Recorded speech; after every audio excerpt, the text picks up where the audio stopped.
আমি বিশ্বাস করি মানুষ আমাদেরকে সুযোগ দিবে।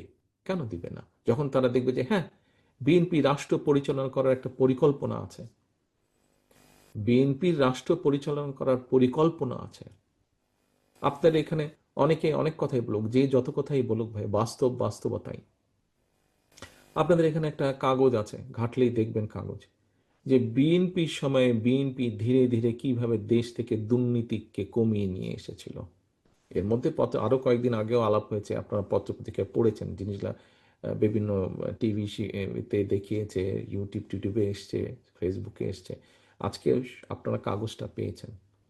কাজে ওই কাগজটা আপনাদেরকে পড়তে হবে। আপনি যদি না পড়েন, আপনি যদি না জানেন, তাহলে আপনি কেমন করে বলবেন যে আপনি কি করতে চান, আপনার দল কি করতে চায়? কারণ অন্যরা কিন্তু, কারোর নাম আমি বলছি না, কিন্তু অন্যরা কিন্তু নিজেরাও আপনার জানেন, আপনার নির্বাচনী এলাকায়, আপনার উপজেলার পৌরসভায় আপনি আছেন, অন্যরা কিন্তু হরদম বিভিন্ন রকম মিথ্যা কথা বলে মানুষকে বিভ্রান্ত করার চেষ্টা করছে না? বিভ্রান্ত করা, আপনার মিথ্যা কথা বলার কোনো প্রয়োজন নেই।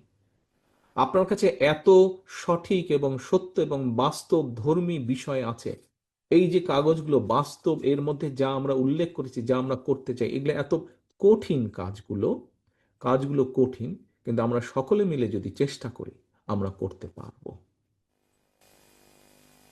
আমরা সকলে মিলে যদি চেষ্টা করি, পরিকল্পনা করে চেষ্টা করি, আমরা খাল খনন করতে পারবো না? 20,000 কিলোমিটার খালের কথা বলা আছে, আমরা অবশ্যই খাল খনন করতে পারবো।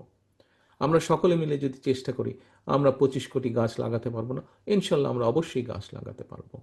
আমরা সকলে মিলে যদি চেষ্টা করি, সরকার সঠিকভাবে চেষ্টা করলে, সরকারের নিয়মকানুনের মধ্যে চেষ্টা করলে, আমরা অবশ্যই ফ্যামিলি কার্ড বলেন, কৃষক কার্ড বলেন, আমরা এগুলা সব কাজগুলাই করতে পারবো। আমরা যেই কর্মসংস্থানের কথা বলেছি, দেশে যে বেকার, সেটা আমাদের দলের হোক, সেটি নিরপেক্ষ মানুষ হোক, আপনি ইনশাল্লাহ আল্লাহর মতে যখন নির্বাচিত হবেন, আপনি যখন সরকার গঠন করবেন, তখন কিন্তু আপনি কোনো দলীয় সরকার নন। আপনাকে যারা ভোট দিয়েছে এবং যারা দেয় নাই, প্রত্যেকের সরকার আপনারা। এবং তখন আপনাকে সকলের জন্য কাজ করতে হবে। আপনাকে তখন সকলের জন্য কাজ করতে হবে। আপনি কোনো নির্দিষ্ট কারোর জন্য কাজ করতে পারবেন না। এটাই হচ্ছে মূল লক্ষ্য, মূল উদ্দেশ্য। এবং আমরা যেই কাজগুলোর কথা বলেছি, আমরা কোনো স্বপ্ন দেখাচ্ছি না, আমরা পরিকল্পনা করছি, আমরা বাস্তবায়ন করতে চাই।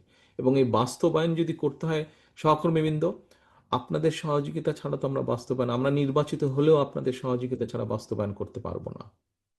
প্রথম বাস্তবায়নের কাজ হচ্ছে মানুষের ঘরে ঘরে জিনিসটাকে পৌঁছে দেওয়া। আপনারা এখানে আমাদের জেলার নেতারা আছেন, আমাদের উপজেলা থানার নেতারা আছেন, আমাদের পৌরসভার নেতারা আছেন।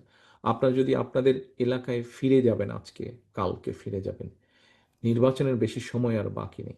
আপনারা গিয়ে যদি পরিকল্পনা করে, দল যার হাতেই ধানের শীষ দিয়েছে না কেন, আপনি থাকবেন ধানের শীষের পক্ষে, আপনি থাকবেন ধানের শীষের সাথে, আপনি থাকবেন।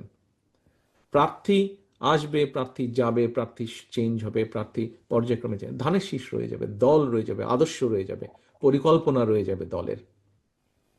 কাজে আপনি ধানের শীষের পক্ষে কাজ করবেন।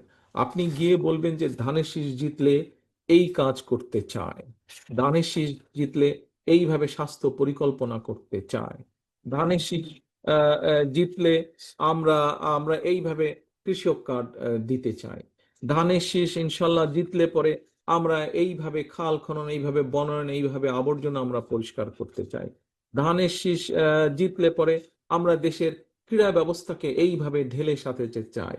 শুধু কি ডাক্তার ইঞ্জিনিয়ার তৈরি করব আমরা? শুধু কি আমরা অন্যান্য পেশা তৈরি করব? আমরা কেন প্রফেশনাল খেলোয়াড় তৈরি করব না? কেন খেলা আমাদের বহু আছে। আমাদের ছেলেমেয়েরা যেরকম গান গাইতে পারবে, আমাদের ছেলেমেয়েরা সেরকম খেলোয়াড় হতে হবে। মেয়েরা খেলছে না ফুটবল, এশিয়া কাপে নিয়ে এসছে না, ছেলেরা ক্রিকেট খেলছে না, ক্রিকেট থেকে নিয়ে এসছে না, তারা ভালো সুনাম বয়ে নিয়ে এসছে, আন্তর্জাতিক ভাবে হবে, হতেই পারে ভাই।